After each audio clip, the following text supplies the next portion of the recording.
Please welcome Jennifer Mensik. So, you guys can read a little bit about me. I've got, a lot of board experience, particularly with the American Nurses Association and Arizona Nurses Association. I was president of the Arizona Nurses Association. On the American Nurses Association, I've been director at large. I have been second vice president, and I've been now elected treasurer, which will start in January. I have been the governor of clinical practice for the Western Institute of Nursing Research. So lots of different boards, basically on nursing, but I've also been an administrator and had management experience, and I think it's really been fascinating for me through all of that time kind of weaving in and out of board experience and administration experience, where people kind of get tripped up sometimes about what the difference is between what your role is on a board and then what your role is in management, and how really they do play off of each other. And those are really good skill sets, and the skill sets do come together, but it's how you use those skill sets in each one of those different types of things. So we're going to talk about that today amongst quite a few other things. Let's see. So objectives for the CEs. So we'll talk today a little bit about board service, why it's a necessary part of a nurse's skill set, why we join boards, the importance, creating that case. I'm going to touch on a little bit of everything. And you're going to hear a lot more and more in depth from other speakers today. And then what we're also going to do is I'm going to make you do a little bit of table work. So, and in your folders is this wonderful piece of paper called your SMART goal. And I love SMART goals. And so later, we're going to have everyone work on a SMART goal, and I'll talk to you about that. But you want to have that piece of paper up so when we get to that point, we'll be ready to do some of that. So board service is part of a professional nurse's skill set. I think that, Florence Nightingale was very active. And so I think there's two pieces of information I think is so important to understand why it's almost our duty to be on boards and be this level and involved. And it goes back to, part of it is the definition of nursing as defined by the American Nurses Association. Lots of people have different definitions of nursing, but I think when people want to know what a nurse does, we tend to fall back on the tasks. And people think of it as task-based. They think we pass meds and we do orders for physicians, and so the question, why would we want a nurse on the board? And we don't need someone to wrap a bandage around us or put an IV in. What is the value of you? And so I think it's really good for everyone to kind of step back and say, well, for a second, let's think about this. What do I do really as a nurse? And how do you communicate that to others? Because if you communicate that you're doing tasks, that's not going to connect really well with someone on a board who doesn't understand the role of nursing and really the depth that you bring. And so having that different definition of nursing really takes you to a different role and different perspective, especially when it comes to looking at that board role. So it's really about advocacy, right? It's not about doing all these tasks. The tasks are part of it, but you've got a completely different mindset, which I think is very important. And then the code of ethics. I can never leave and it's really cute. Every presentation I do, no matter on what subject, I always fit the definition of nursing and I always fit the code of ethics in. One way or the other, whether it's on staffing, leadership, these two things always get put in because it crosses over everything. It is just living and breathing into everything we do. And in this statement, I think, is a particular importance out of the code of ethics. The nurse's primary commitment is to the patient. And that patient could be a community, could be group, it could be a family, it could be anything. And so, to kind of step back and say, from my perspective as a nurse, here's what my commitment is, and here's what I'm bringing to that table, here's what I'm bringing to that board. Because regardless if the board is directly healthcare or directly nursing, there's always a nursing piece to this. There's always a patient, a health. There's always some component to that. And that we're that greatest advocate, I think, to helping people see things differently. We've got a different perspective to everything. I like this quote about, what is what is it that you do? And nursing's not, this technical thing. It's our profession, and your profession is not what brings home your weekly paychecks. Your profession is what puts you here, or what you're here to do. with such passion and intensity that it becomes a spiritual and calling. And we all know someone who's kind of lost that last, we don't know why we're a nurse, or, we're doing the same things, or we're doing our job, but we're not really passionate about it. And I think when you're looking at board membership, this is really important, because it's not just about necessarily just getting a nurse on the board, it's about you being passionate about what that board is doing. Because that's going to come across, if you're not passionate, and if you don't believe in what that board's doing, how much are you really going to contribute to the success of the mission of that organization? So it's really taking a step back and thinking, what am I passionate about? And a lot of people can't verbalize this. So I want to show you a little video. I love TED. How many people watch TED Talks? So there's one video, I'm going to show you two videos today. One of them from Simon Sinek. And he talks about how great leaders inspire. And what he does really well in this little video is, most of us, when asked, what do we do, or we understand that really, really well, but that doesn't inspire people or connect people together. But we need to really understand why we do what we do and how we verbalize that, because when we talk about why we do something, that's how you connect with other people and how you get people moving along, and that's how you kind of really can change things as that nurse, and as that nurse on whatever board it is. We assume even we know why we do what we do. But then how do you explain when things don't go as we assume? Or better, how do you explain when others are able to achieve things that seem to defy all of the assumptions? For example, why is Apple so innovative? Year after year after year after year, they're more innovative than all their competition. And yet they're just a computer company. They're just like everyone else. They have the same access to the same talent, the same agencies, the same consultants, the same media. Then why is it that they seem to have something different? Why is it that Martin Luther King led the civil rights movement? He wasn't the only man who suffered in a pre-civil rights America, and he certainly wasn't the only great orator of the day. Why him? And why is it that the Wright brothers were able to figure out controlled powered manned flight when there were certainly other teams who were better qualified, better funded, and they didn't achieve powered manned flight, and the Wright brothers beat them to it? There's something else at play here.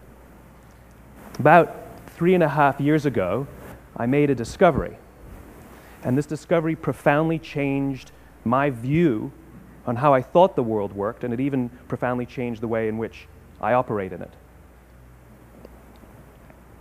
As it turns out, there's a pattern. As it turns out, all the great and inspiring leaders and organizations in the world, whether it's Apple or Martin Luther King or the Wright brothers, they all think, act, and communicate the exact same way, and it's the complete opposite to everyone else. All I did was codify it. And it's probably the world's simplest idea. I call it the golden circle.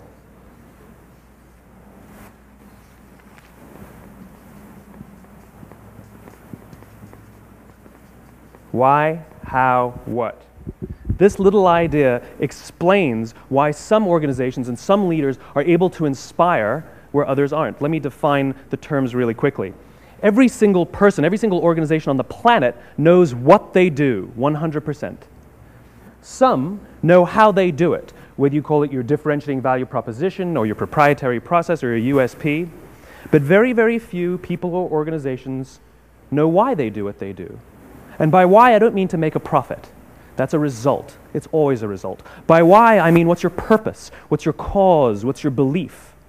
Why does your organization exist? Well, as a result, the way we think, the way we act, the way we communicate is from the outside in. It's obvious. We go from the clearest thing to the fuzziest thing. But the inspired leaders and the inspired organizations, regardless of their size, regardless of their industry, all think, act, and communicate from the inside out. Let me give you an example. I use Apple because they're easy to understand and everybody gets it. If Apple were like everyone else, a marketing message from them might sound like this. We make great computers.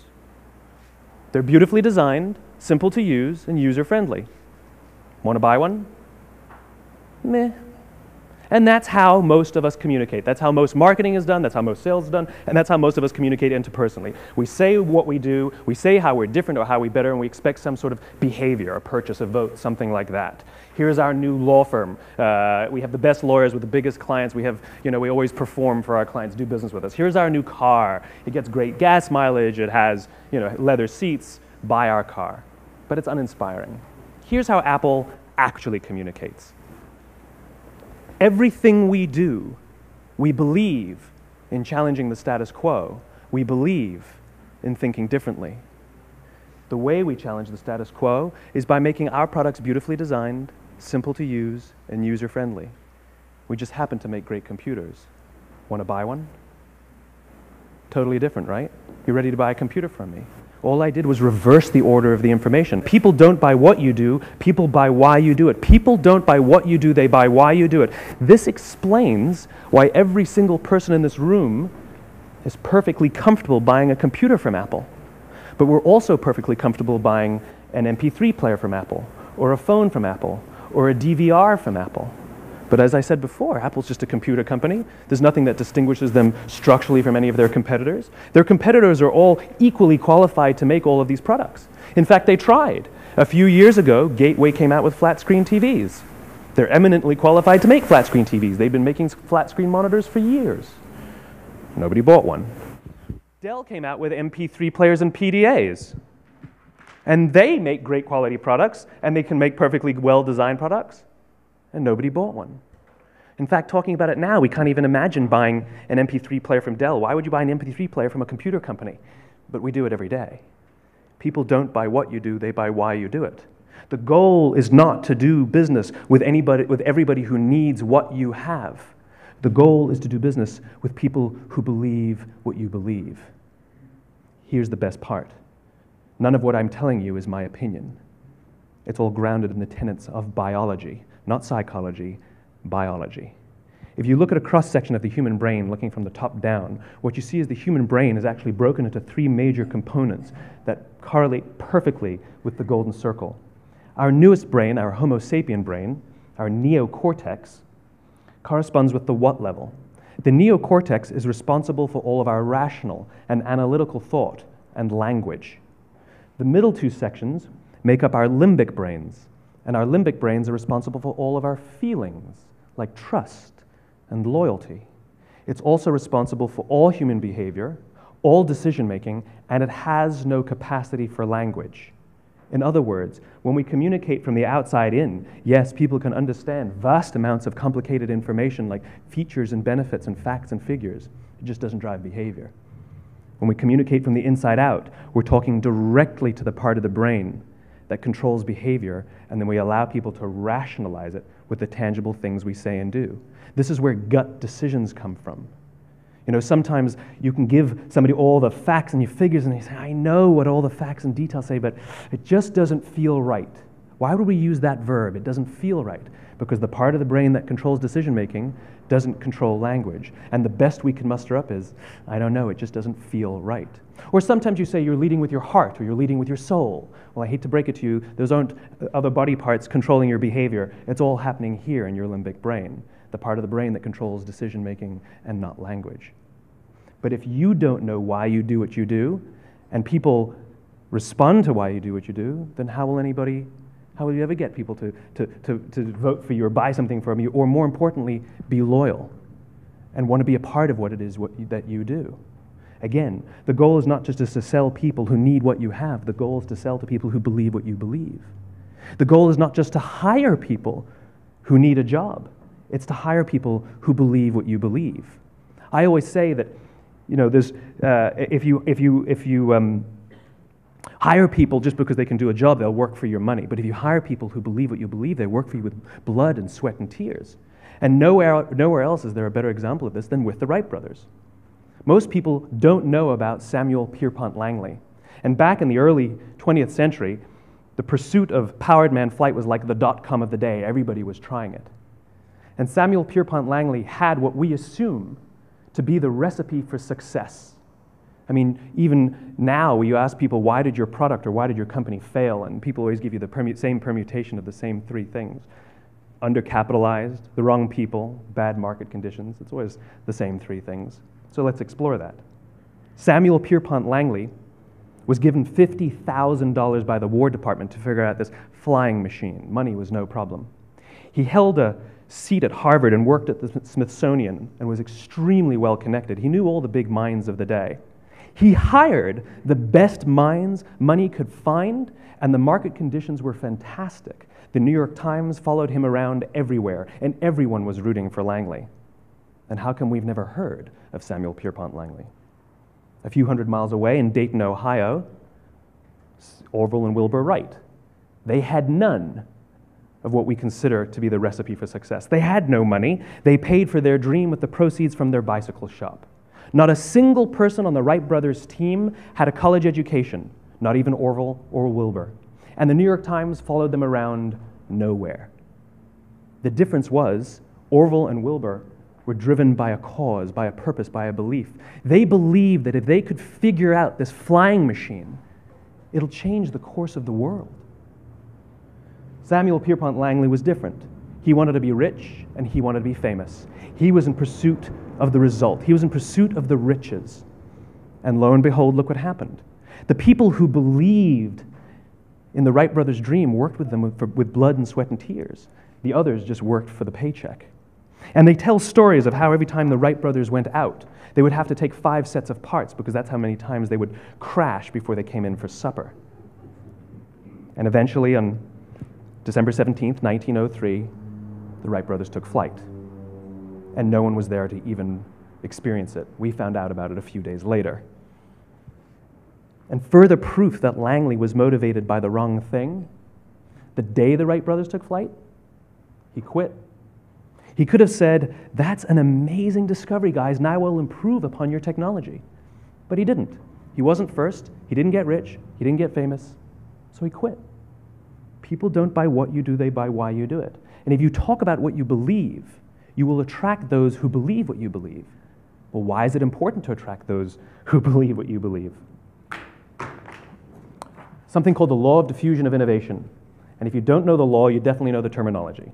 The first 2.5% of our population are our innovators. The next 13.5% of our population are our early adopters. The next 34% are your early majority, your late majority, and your laggards. The only reason these people buy touch-tone phones is because you can't buy rotary phones anymore.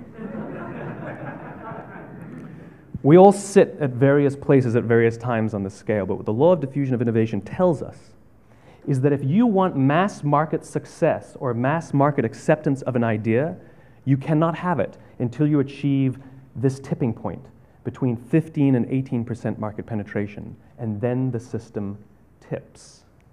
And I love asking businesses, what's your conversion on new business? And they love to tell you, oh, it's about 10%, proudly. Well, you can trip over 10% of the customers.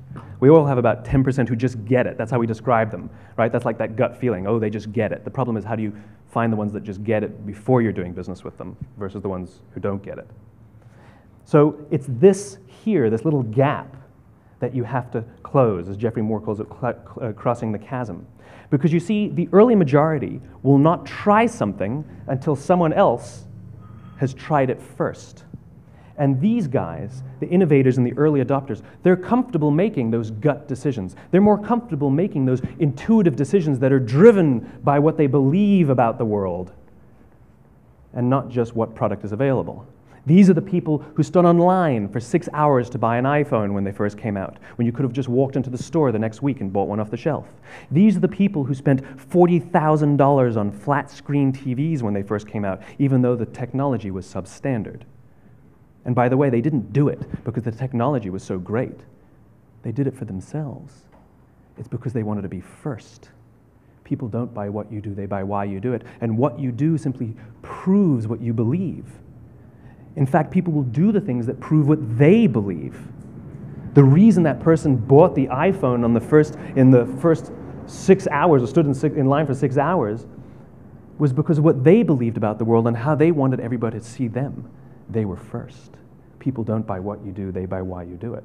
So let me give you a famous example, a famous failure and a famous success of the law of diffusion of innovation. First, the famous failure. It's a commercial example. As we said before a second ago, the recipe for success is money and the right people and the right marketing conditions, right? You should have success then. Look at TiVo. From the time TiVo came out about 8 or 9 years ago to this current day, they are the single highest quality product on the market. Hands down, there is no dispute.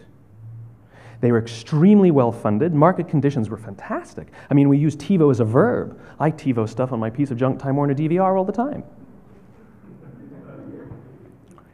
But TiVo is a commercial failure.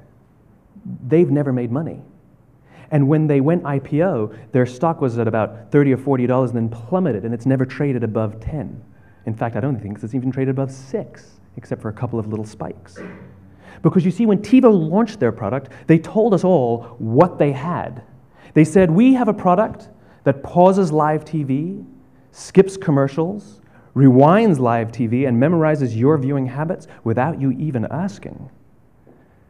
And the cynical majority said, we don't believe you, we don't need it, we don't like it, you're scaring us. What if they had said, if you're the kind of person who likes to have total control over every aspect of your life, boy, do we have a product for you. It pauses live TV, skips commercials, memorizes your viewing habits, etc., etc. People don't buy what you do, they buy why you do it, and what you do simply serves as the proof of what you believe. Now let me give you a successful example of the law of diffusion of innovation. In the summer of 1963, 250,000 people showed up on the Mall in Washington to hear Dr. King speak. They sent out no invitations, and there was no website to check the date. How do you do that? Well, Dr. King wasn't the only man in America who was a great orator. He wasn't the only man in America who suffered in a pre-civil rights America. In fact, some of his ideas were bad, but he had a gift. He didn't go around telling people what needed to change in America. He went around and told people what he believed. I believe, I believe, I believe, he told people. And people who believed what he believed took his cause and they made it their own, and they told people. And some of those people created structures to get the word out to even more people. And lo and behold, 250,000 people showed up on the right day, on the right time to hear him speak. How many of them showed up for him? 0. They showed up for themselves. It's what they believed about America that got them to travel on a bus for 8 hours to stand in the sun in Washington in the middle of August. It's what they believed. And it wasn't about black versus white. 25% of the audience was white. Dr. King believed that there are 2 types of laws in this world, those that are made by a higher authority and those that are made by man. And not until all the laws that are made by man are consistent with the laws that are made by the higher authority will we live in a just world. It just so happens that the civil rights movement was the perfect thing to help him bring his cause to life. We followed him not for him, but for ourselves. And by the way, he gave the I have a dream speech, not the I have a plan speech. Listen to politicians now with their comprehensive 12-point plans. They're not inspiring anybody. Because there are leaders and there are those who lead. Leaders hold a position of power or authority, but those who lead inspire us. Whether they're individuals or organizations, we follow those who lead not because we have to, but because we want to. We follow those who lead not for them, but for ourselves. And it's those who start with why that have the ability to inspire those around them or find others who inspire them. Thank you very much. And I think when we look at the why versus the what, that helps to clearly differentiate, I think, further the difference between a board membership and employees. You know, the employees are really there doing kind of the what and the how of the organization. And the why is really driven by the board quite often. You know, they're the ones setting the strategy. They're the ones kind of looking differently. And when we get in trouble, and we'll talk about that later, is when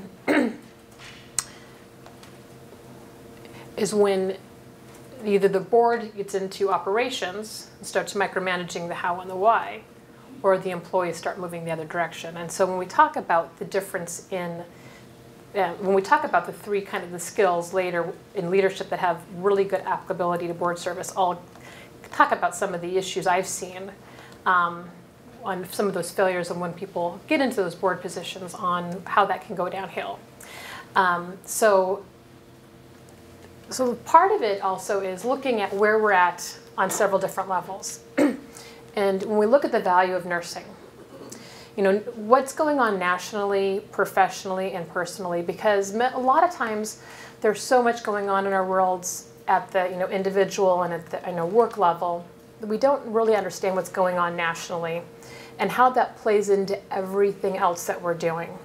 So how does that affect our organization? How does that affect the staff nurse? How does that affect everyone? And it's really important for all of us to make sure we do keep up to the most part. It doesn't mean watching the news, because the news isn't exactly exciting right now. But keeping up with what's going on in healthcare and what are those laws and bills and how does that impact people? And having conversations, because as a nurse, that's how you're going to get that why across. You need to be informed to have those conversations about those whys that drives your passion. It's really kind of interesting the last 10 years, 8 years, 7 years. I really think it's been kind of the perfect storm in the world for us, for nursing particularly. So much has gone on with the Future of Nursing report, the Affordable Care Act, the now quadruple aim, and of course, the shortage that always kind of is there, but it's not there, but it's there. And everything came together, I think, quite nicely. And it all fits together very nicely. And for the most part, from a nursing perspective, we've been able to kind of harness that together. I think we've been able to take all of these disparate pieces and really start to move that conversation to get nurses on boards, to explain the why and to kind of move everything forward. But again, it's really understanding what's going on and why you as a nurse, regardless of the type of board, why this is important to have this understanding, because it's going to be strategic. If you're on the board, you're moving strategy and you're thinking very, very differently.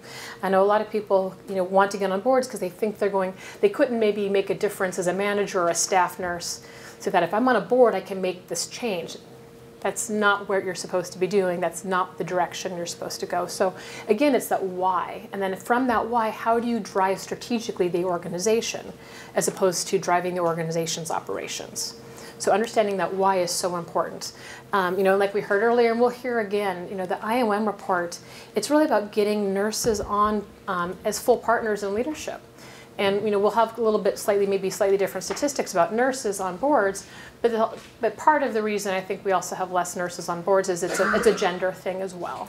There's just less females on boards, and being that nursing is a majority female profession, I think that just compounds reasons why nurses are not on boards. And so again, it's really thinking about how do we put those nurses on boards and how you guys get on boards, whatever board that is.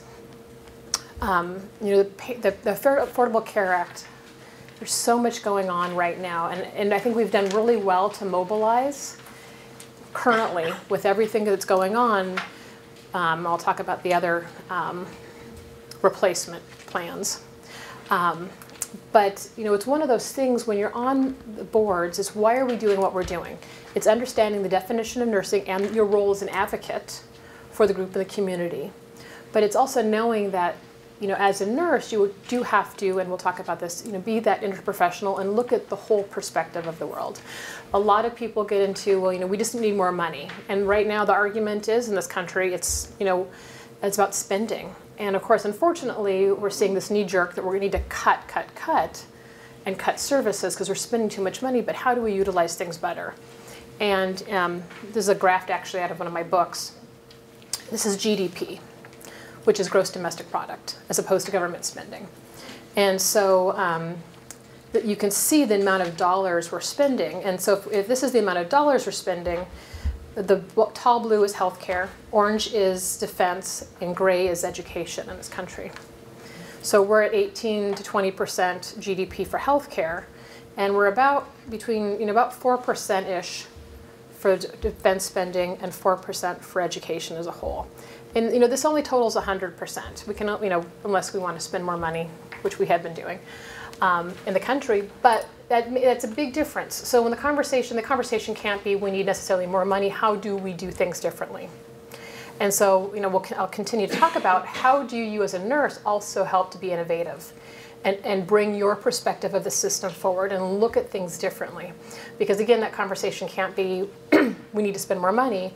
We're spending a lot of money. How do we use that money wisely? But for sure, I don't think cutting money in the system currently is going to work either, as currently desired by some people. And so, and we have a lot of areas we can look at instead of cutting, taxes back and rolling back Medicaid. We have a lot of waste in our system. This comes from the IOM report in 2012 about waste in healthcare, which is over $700 billion a year. This breaks out the major buckets. But again, as that nurse, you see and understand this, and you bring that perspective forward if you're on a healthcare board, if you're on a board, about understanding the environment to help the board, to help the organization strategically make the right decisions, moving things forward. So it's not a matter of, for instance, if you're on a hospital board, if you guys need to look at cutting stuff, did you look at cutting, what is about cutting waste? Why are we cutting staff? Why are we cutting nurses? Why are we cutting certain things? Have we looked at some of these other areas? But part of that is making sure you're aware of the system that you work in, what's going on out there, and understanding the literature to say, coming back and saying, look at these other areas that maybe we didn't consider. And as a nurse, we all know these wasted areas. We know what multiple labs come across and multiple procedures that we could have saved money on, and helping organizations see those things differently. Now, it's not it's not being operational, saying we need to restructure. It's saying we need to have maybe a strategy in place or an initiative that focuses on this, and letting people do that work, but having that strategy mindset of saying let's move the organization in this direction. So very different from a board perspective as opposed to a manager or the CEO perspective.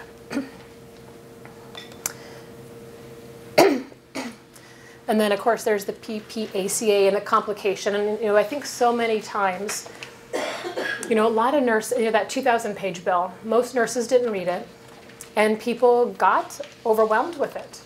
It was confusing, and there were problems, but we should have been more educated, I think, to be able to speak to it, to be able to talk to it and give details and understand this. Because now that people are, now that things are kind of up in the air, I think people are starting to understand better the Affordable Care Act and what it really did. But we let people and let neighbors and friends and organizations kind of go down the wrong path too long about thinking how horrible and terrible it was. And again, it's about being educated and knowing the resources. Kaiser Family Foundation is a great resource for the Affordable Care Act. If anyone needed to know anything, you'd go to the Kaiser Family Foundation. They've got a whole area just for the Affordable Care Act, how it got rolled out, what money we're saving, what's going on in the world. And so, being again informed helps you as that board member, helps you as that leader to be able to have those conversations with people who don't know healthcare. Because when you're on boards, for instance, like a hospital board or a clinic board, you're going to have lawyers, real estate, educators, a finance, an accountant, people whose lives are very different. Their normal day-to-day lives are very, very different. And they're going to think financially, they're going to see all this stuff that's on the news, or they're going to have a neighbor that called them and say, hey, this is horrible, my premiums just went up. And as a nurse, you're going to be able to come back and say, here's what this looks like, and here's really what's going on. But you have to be knowledgeable about those things. And it's not about here's how we're going to solve this, but what if we took care of everyone and we could actually decrease expenses? So it's that why. It's that passion, and it's not necessarily giving the answers. Here's exactly how we're going to do this, but it's helping the rest of the organization, helping the rest of the board members who may not be nurses, to move them along as well onto that journey with you, and improving patient care, whatever that might be.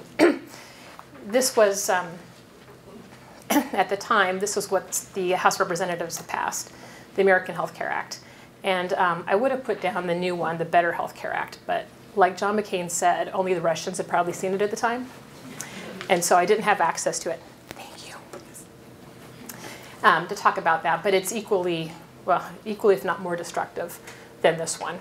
And so, again, it's important to be able to go back out and kind of remove the feeling, remove the emotion as a board member, and be able to talk to these pieces rationally, and to be able to explain how this all plays together.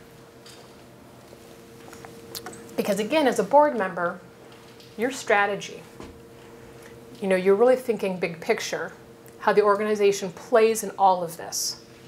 And you're helping people who are not nurses move along in this direction. So it's very important that you're part of this. And there's so much going on. I mean, we know in the Senate and in this bill, there was no nurses. There were no healthcare providers involved in building this.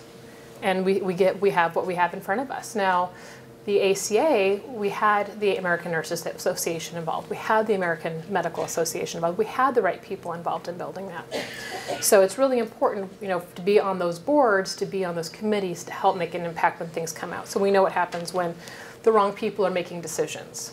And so that's also why it's so important for a nurse to be on a board, is because you have a different perspective about things that you can bring about the environment that nursing and healthcare is. The quadruple aim, for those who hopefully have heard about this, it was the triple aim, it's now the quadruple aim. And this is why, again, nursing is so important to get this message out. It was the triple aim. The triple aim was to improve the patient experience, improve the health of the populations, reduce costs. A lot of organizations have embraced this. The boards have embraced it and wanted the organizations to kind of roll this triple aim out. And then just recently, the physicians said, this is really interesting. The physicians said, there's this issue. None of us physicians are satisfied with the care we're providing anymore. And that we really kind of, want to take a look at this because we want to be satisfied in what we're doing. So they made this the quadruple aim, which is improve care and the experience of the healthcare providers. And the rest of us are like, well, we've been studying this. The nurses have been like, we've been studying this since 1983. And it's called the nursing work environment. It's called Magnet. We'd love to share it with you. But of course, again, in our silos, when we don't have nurses in some of those areas, the physicians were going along on their own path saying, hey, we're not happy doing stuff anymore. And we're like, we've got a lot of research we could share with you, in case you haven't heard this. And so again, it's good to have, that perspective. It's not, here's what you need to do. But you know what? Here's our experience in this, and here's what we've been working on. Let's work together. So that was fascinating when they came out and changed that. Nationally, too, people.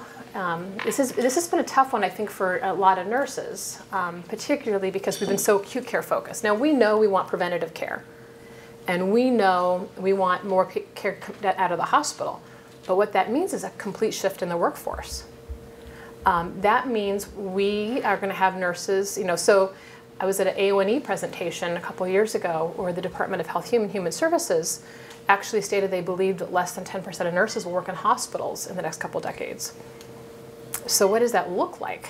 So if you're on a state board, or if you're in the National Council and you're looking at the NCLEX, or if you're looking at a nursing organization, or if you're in a hospital board, how do you shift your workforce? More organizations are becoming accountable care and have that strategy to move forward with that preventative care.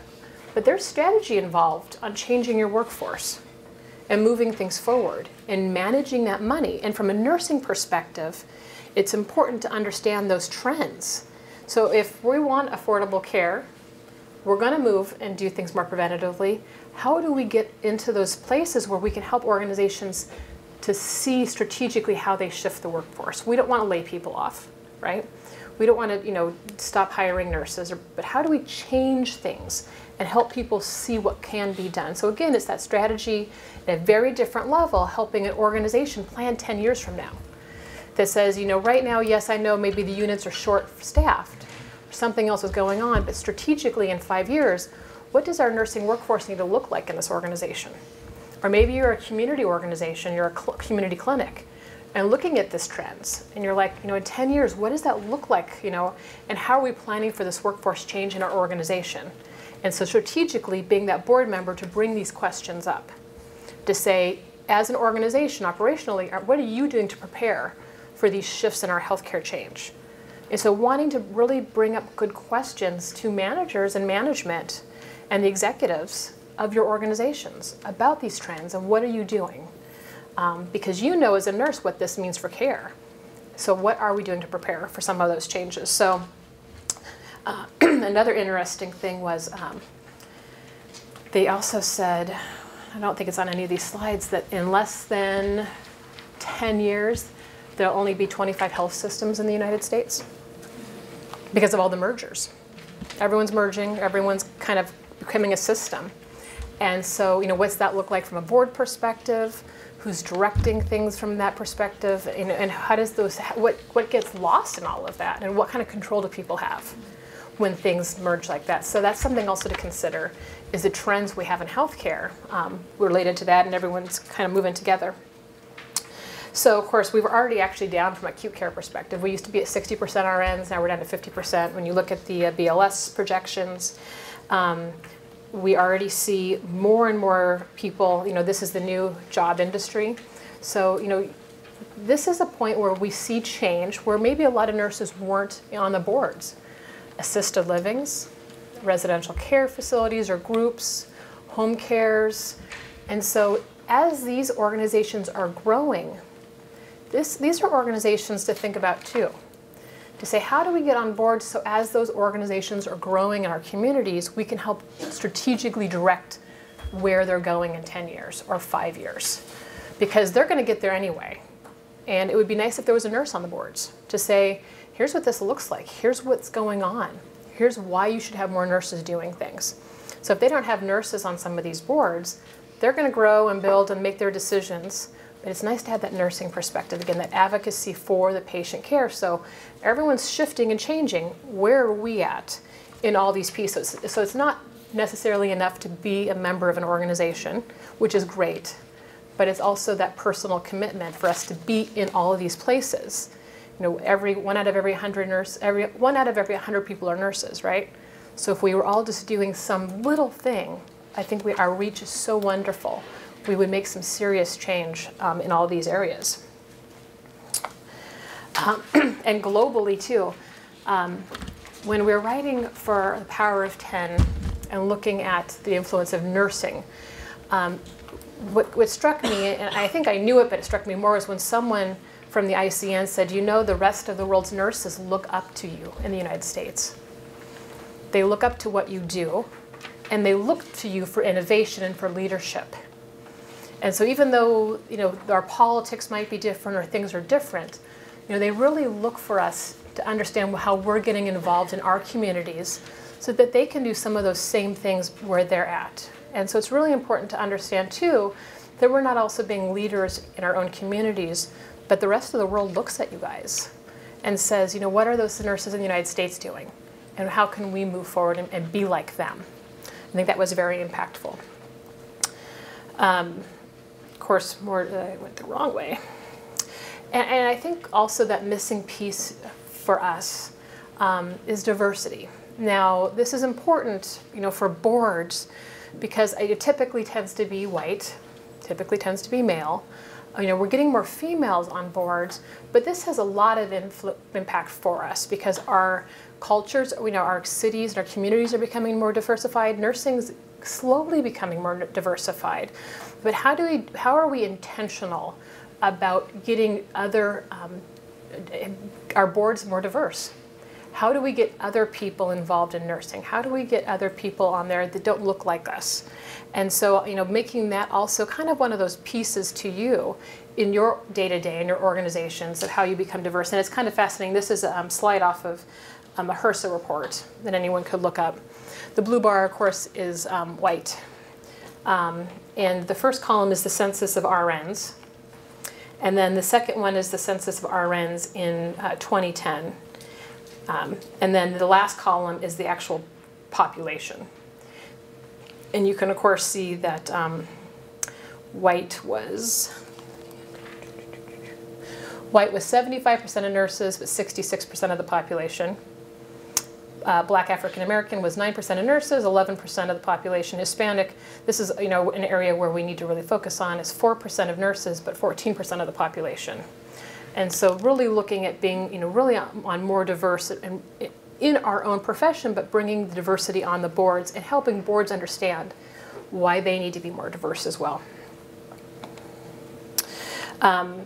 Which creates an entire amount of challenges, which we'll go into a little bit. So why join the board? What are all those pieces and components for joining a board?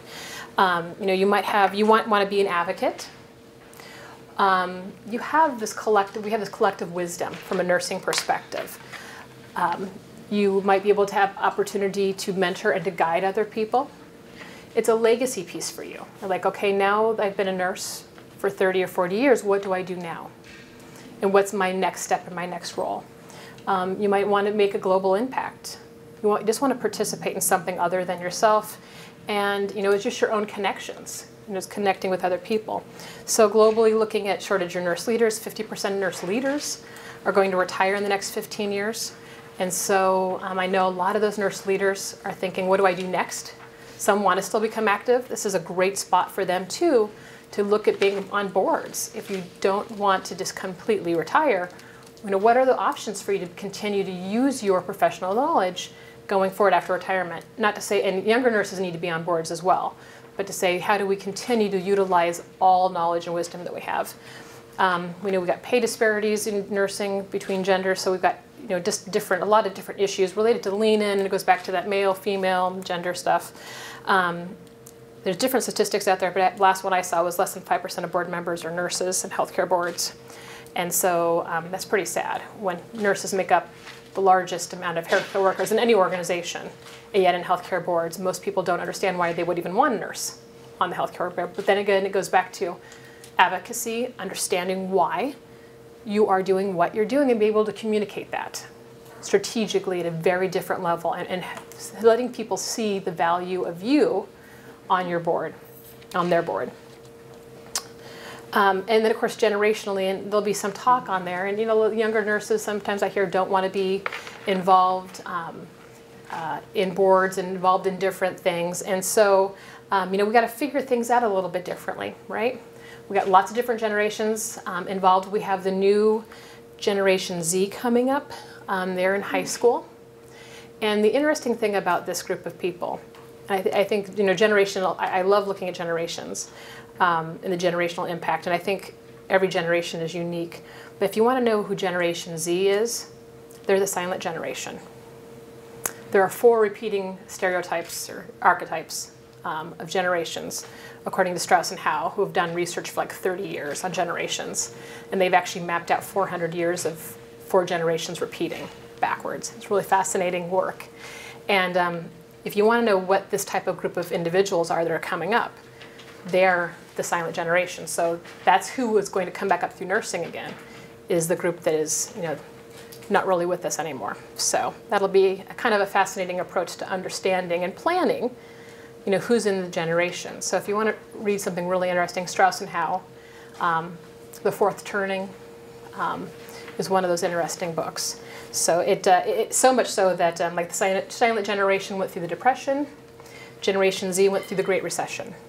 And they've got lots of things where they can kind of step and match everything back 4 years. So it helps give you an idea from a planning perspective. Because remember, when you're a board member, you're being strategic. You're looking at things differently. You're looking at things in the future, and you're trying to understand trends to help the organization move forward. It's not day to day. Very, very different. So this helps because you want to be able to say, what does our generation look like? So 50% of RNs are 50 so we're 50-50. So at the 50-year-olds, 50% of nurses are above, 50% of nurses are below. So that's kind of where we're at right now. Gen X is projected to outnumber the boomers by 2018, just from a workforce perspective. Together, X and Y outnumber baby boomers in the workforce. And actually, there's more Gen Y than there are baby boomers, just from a sheer number perspective, from a birth perspective. So it's kind of some interesting numbers. So as we're trying to struggle to figure out where people fit and how to bring people on, everyone's got those unique differences. So that's kind of, I think, a challenge. And Gen X is a small generation. Gen X is probably 2/3 the size, just from a number of population of from baby boomers and Gen Y. We're stuck in the middle. I always say we're stuck in the middle between two people fighting. That's what it feels like from a Gen Xer anyway. There's the millennials and the baby boomers. So leadership is service, right? It's not a position. Nurses are leaders at every level. So if you're a staff nurse, you are a leader. If you're a student nurse, you're a leader. If you are a CNO, you're a leader. Every nurse is always a leader. Just depends on what you're doing. So, what are those 3 leadership skills, manager leadership skills that I think are really important when it comes to board leadership? What I think is important is being a shared decision maker. This isn't necessarily like shared decision making and shared decision making councils, but it's really that's part of it.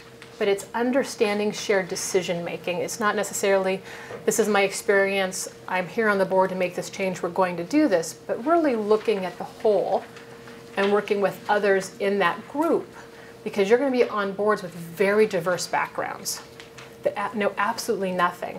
And it's going to be one where you're going to need to be able to say, okay, what do I have from a knowledge perspective? What do I know? And how do I share that with other people? We've all been on board. I've been on boards. I've been in management teams where people aren't transparent. You can't have a good functional shared leadership team or a good board if someone's holding back information. And so in order to make the best decisions, everyone needs to give out all the information, particularly because boards don't meet every day, like staff and management do. You go to work, you go somewhere, a board might meet quarterly. And so if you're meeting quarterly, you need to make the most of that time. So being transparent, having that knowledge, sharing that information is vitally important when you don't see each other that often. And so that really helps contribute. So that's, so being able to know who all's on the board, what information will come from each other. So if you have a finance or an accountant, what information are they looking at from you as a nurse that they could really utilize, or what could they know? And you don't want it to be the same experience you had when you were a staff nurse and a patient died, because everyone's got stories. The accountant's got a story of their neighbor that had some issue, and the realtor had some story about something that happened. So it's really not always about your just individual stories, but it's about the knowledge and the greater understanding of what's going on in healthcare and how you can help shape that. Because at the end of the day, particularly in healthcare boards, it's about patients, right? It's about how are we going to move the organization forward over these next 10 years, or the next 5 years or 3 years, sometimes 1 year, about moving an organization forward. Being intraprofessional, because you're going to have people from across disciplines. And this is probably, I think, the most difficult thing to teach, by far, because people know they know how they do what they're doing. We know that well. And we all do things from the same why, but we don't necessarily know, what the other person's doing. We don't know what the physical therapist is doing. We don't know necessarily what the social worker is doing. We don't know what the accountant's doing. We don't know what those finance people are doing, except for cutting our budgets, right? So it's really important to go back and understand everyone's roles and why they're doing what they're doing. What's their why? And why are they there? And so, one of the things I do at work is we've got joint accreditation for continuing education, and it's really hard to build joint accredited continuing education just amongst us. And so you'd be able to say to a group, if we have sepsis and clinical, something we know very well operationally, what does this look like and how does all the team get together and can we agree on something? Now kind of take that even a step farther removed and say, okay, if I've got a realtor, accountant, and a banker, maybe we have someone who was on a church or a pastor, all these different perspectives on the board. How do we bring that together? How do we find that common spot and understand who they are and what their roles are? And again, it's really helpful to start with that why from them. The organization has a why, has that mission, but what's the why for them? Why are they there? Are they there because they're just looking for the what and the fame?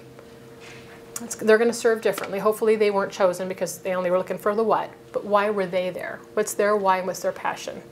and then as a nurse, connecting to that and understanding the importance of that different view. And then being a systems thinker. I love systems. My PhD majors in systems. And this is tough for people because, again, we have our little world on our unit or department, and this is the way the world works. But if you're on a board, you're going to have to be much different about this. You're going to be a much bigger systems thinker. And nurses really are good systems thinkers. We know the system that we work in, although it may be more the micro system. But now it's time to kind of expand that out to the much more macro system and understanding how everything plays within that system. I teach a systems class this summer, and we use mind maps for anyone who's ever experienced a mind map. It's a great way to kind of throw things up on a software and then connect the dots with lines. So everything that you thought, I always tell everyone, I can connect the dot to anything else in this world. If I can show you there's a relationship to everything. So when my students say, well, what's exhaustive relationships look like on a mind map, and how do how do things all connect? I'm like, everything connects somehow. And it's your job to kind of understand that system and show me that you understand the system. It's really hard for doctoral students sometimes to say, okay, what does this linkage look like and how is this really connected? Because healthcare is so interconnected with poison control or the fire department. You're looking at animal control. There are so many external healthcare things that aren't really healthcare that when they start mapping out their clinic environment, they realize this became very, very large, and all the influences to all the other places that really influence their day-to-day in their organizations. So it's a really good, I think it's always a good exercise to kind of sit back and say, what are all the things that influence my organization? What are all the external non-healthcare things that impact me? Because one way or the other, everyone's got their piece of the puzzle, and it will impact you. Of course, systems thinking, is micro and macro level. It's politics and lobbying, policy. It's the big picture thinking, and it's the redesign. This is the important part. So the redesign can be very operational, but it's, again, when we talk about the shift in healthcare to preventative services and all those organizations who are now going to grow. So where these mom and pops and little home care agencies and little things used to just kind of be standalones out there, they're getting larger, they're going to have larger boards. How are we on those boards, and how are we influencing the redesign of the system from our perspective and our knowledge on those places? So it's really important, again, for us to get out to help people think from our nursing lens how nurses can be influencers as we're redesigning our system, so that we're part of that redesign versus not. And of course, being innovative in that system redesign. I think of it all together as systems and innovation. Because quite often what people will do on a board is they'll want to cut, right? Or they'll want to do the Toyota model where we're going to lean everything. You can only lean so much. You can only make everything look so straight. And so it's really about how else do we do things? How are we innovative? Because leaning stuff is not innovative. Not all the time. It could be, but not all the time. So it's really about thinking outside of the box. And we can't reduce the $3 trillion we're spending by cutting cost and re-engineering stuff. Just not going to happen.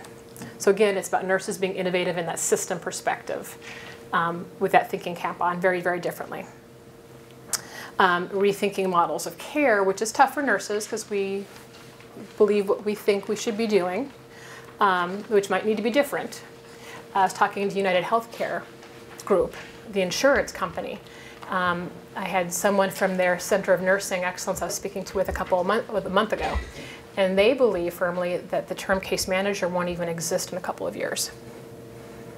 And they employ 40,000 nurses in such roles. So I thought that's interesting. So we think of healthcare or hospitals and clinics as driving change. But you also have the insurance companies out there driving change. And they're getting much more involved in nursing, which is very good. They're bringing nurses on. So what does that look like? So nurses are on those committees, on those boards, saying, here's what we're going to change externally too. So I didn't get into a conversation. I didn't get down into the conversation of, okay, what's changing then with case managers, but that's changing from their model perspective. Again, there's so much going on in the world. Everyone's got their piece of it. Really important to kind of know what's kind of going on and how to influence our pieces. Yeah, and from a systems thinking, I was even talking to someone, about, licensing is such a big issue in nursing, especially telehealth. And someone was talking about, and what we were having a conversation was, and with being global, is that some insurance companies are now hiring nurses from India to do telephonic management because they don't have to worry about the state boards of nursing and licensing rules. Because if you're, depending on where you're licensed and how many licenses you need to have to take care of patients in other states, now that we're becoming more global and innovative and virtual, they've kind of just foregone hiring nurses in case management roles from the United States. And so what does that look like? And how do we, maybe we don't want to do that. And so if we're on those boards to say, why are we doing this? Why can't we change this? Or what's going on? So again, there's so many moving pieces to our change that if we're not on the boards to help people see what's good or bad about that, or if we're not on the boards to say ahead 5 years or 10 years ago, because telehealth's been around for a long time, and this telephonic stuff's been around for a long time. We've known the issues with licensure, for instance, have existed for a long time. If we don't fix, from a board perspective, we don't get on and fix some of these issues, someone else will fix it for us, and they'll go to another country.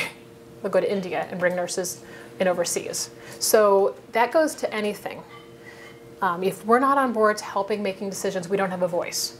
And if we don't have a voice, decisions will be made.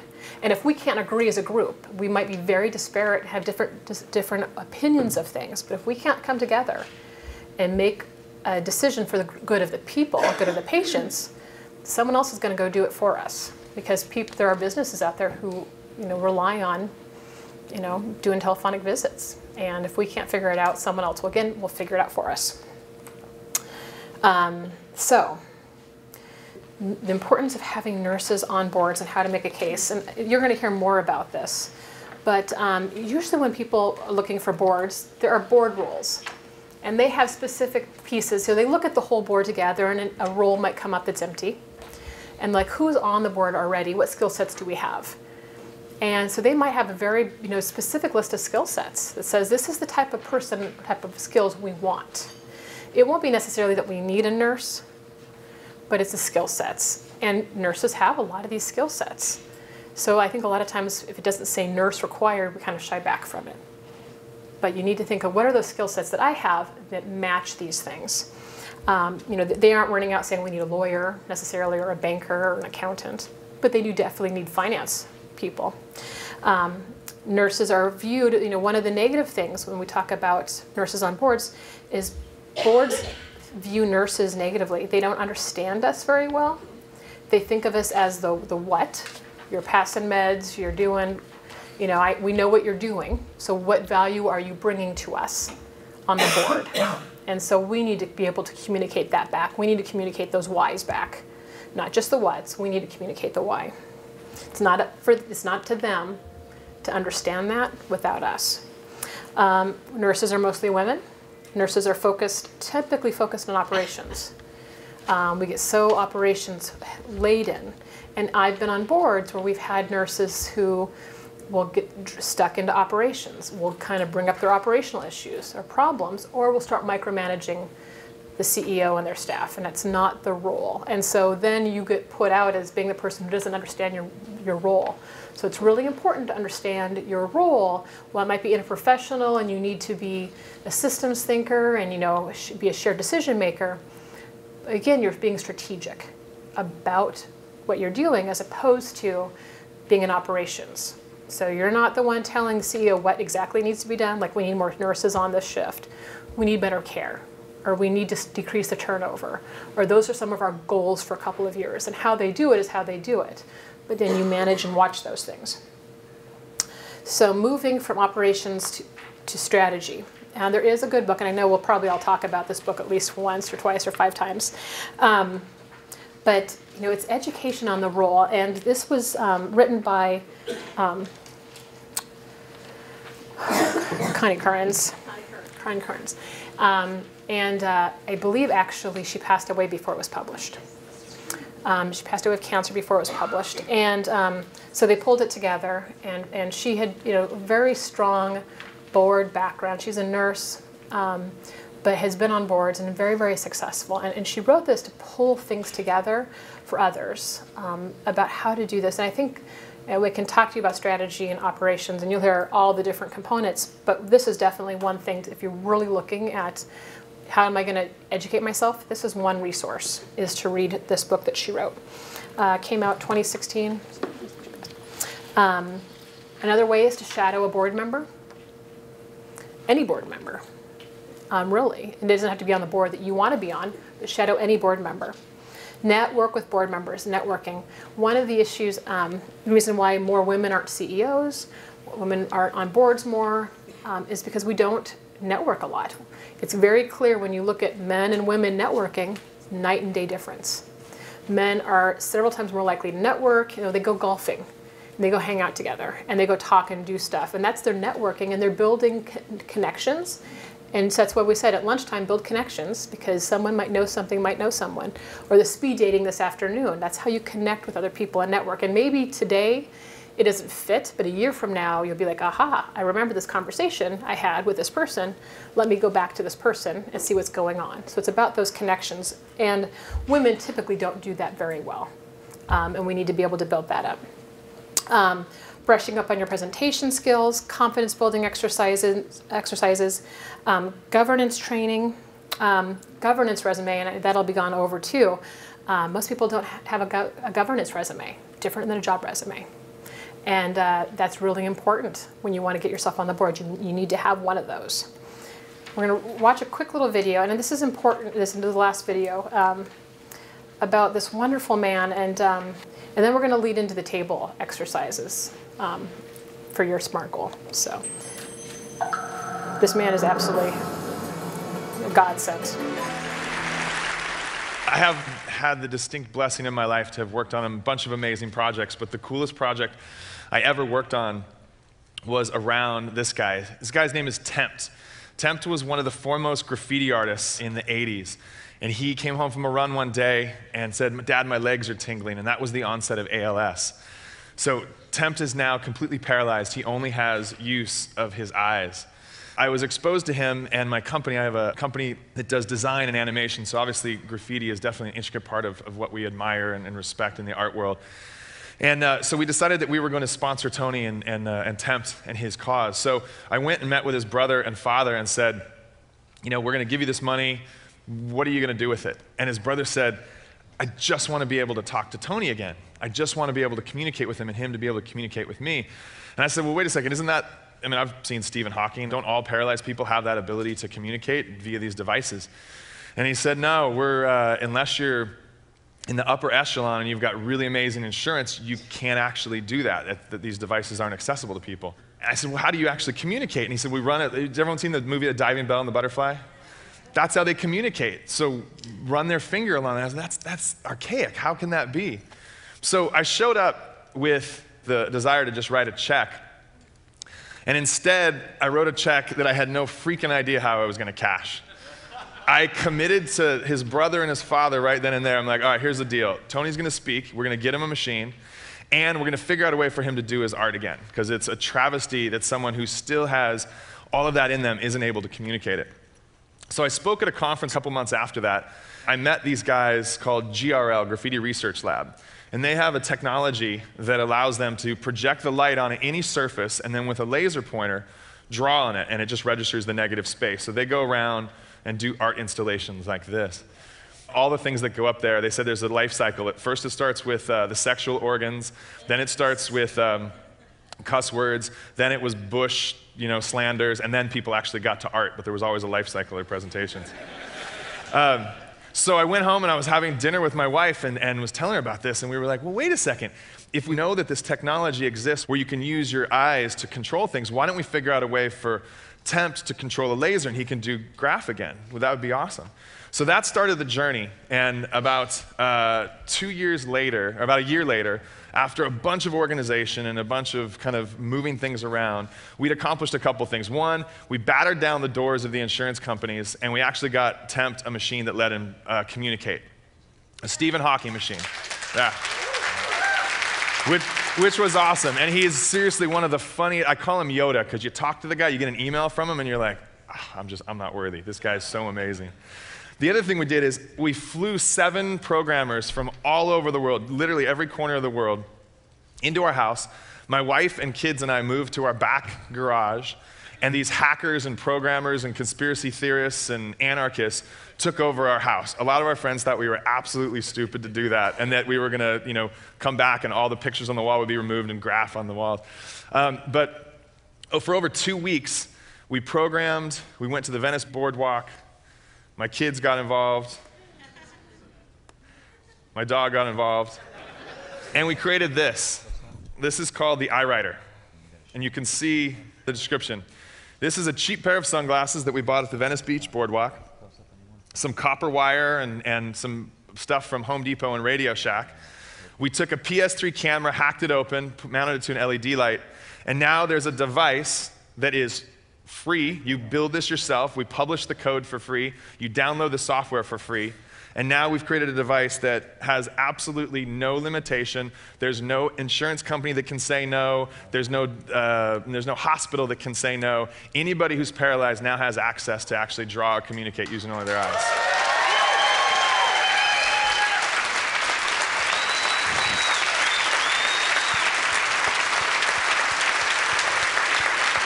Thank you. Thank you guys very much. That was awesome. So at the end of the 2 weeks, we went back to Temp's room. So I love this picture because this is someone else's room and that's his room. So there's all this hustle and bustle going on for the big unveiling. And after over a year of planning, 2 weeks of programming and Carb Fest and all-night sessions, Tony drew again for the first time in 7 years. And this is an amazing picture because this is his life support system, and he's looking over his life support system. We kicked his bed so that he could see out, and we set up a projector on a wall out in the parking lot outside of his hospital, and he drew again for the first time in front of his family and friends, and it's just like, you can only imagine what like the feeling in the parking lot was. The funny thing is we had to break into the parking lot too, so we totally felt like we were legit in the whole graph scene too. So at the end of this, he sent us an email, and this is what the email said. That was the first time I've drawn anything for 7 years. I feel like I'd been held underwater, and someone finally reached down and pulled my head up so I could breathe. Isn't that awesome? So that's kind of our battle cry. That's what keeps us going and keeps us developing. And we've got such a long way to go with this. This is an amazing device, but it's the equivalent of an Etch-a-Sketch, and someone who has that kind of artistic potential deserves so much more. So we're in the process of trying to figure out how to make it better, faster, stronger. Since that time, we've had all kinds of acknowledgement. We've won a bunch of awards. Remember, it's free. None of us are making any money on this thing. It's all coming out of our own pockets. So the awards were like, oh, this is fantastic. Armstrong Twittered about us. And then in December, Time Magazine honored us as one of the top 50 inventions of 2010, which is really cool. The coolest thing about this, and this is what's kind of completing the whole circle, is that in April of this year, at the Geffen MoCA in downtown Los Angeles, there's going to be an exhibition called Art of the Streets. And Art of the Streets is going to have pretty much the badasses of the street art scene. Banksy, Shepard Fairey, Cause, all of these guys will be there. Temp's going to be in the show, which is pretty awesome. So basically this is my point. If you see something that's not possible, make it possible. Everything in this room wasn't possible. This stage, this computer, this mic, the iWriter, it wasn't possible at one point. Make it possible. Everyone in this room, I'm not a programmer, never done anything with ocular recognition technology, but I just recognized something and associated myself with amazing people so that we could make something happen. And this is the question I want everyone to ask yourself every single day when you come up with something that you feel that needs to be done. If not now, then when? And if not me, then who? Thank you, guys.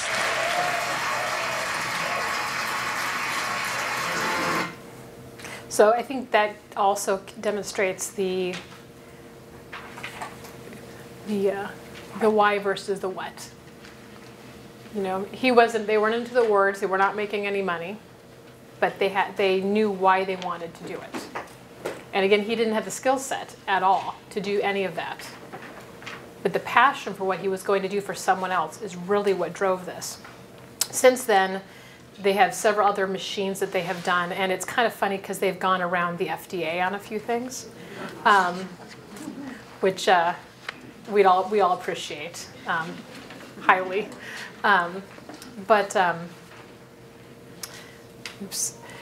So one of them is there's this machine that costs $500,000 that for children with cerebral palsy, when they're young, if they walk in it, it kind of moves it for them, and it reprograms their legs. So even though there might be a disconnect between their brain and their legs, it helps them, and they actually can return to walking normal, or go to walking normal with so many hours of this. But of course, it takes so many hours to be in this machine, and it costs so much that people can't afford these machines. Organizations can't afford these machines.